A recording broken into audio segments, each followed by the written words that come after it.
Mm. Good afternoon. My name is Maricruz Calci.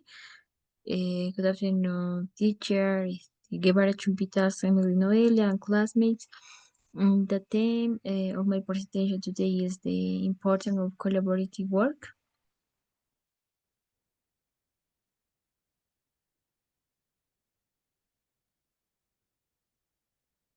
Okay. The first thing is uh, that objectives.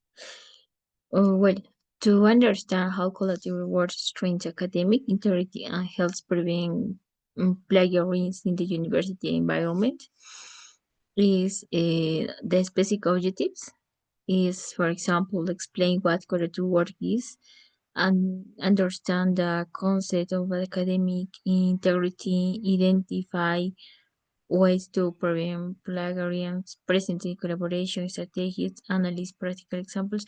Bailo un rato corta, no entiendo.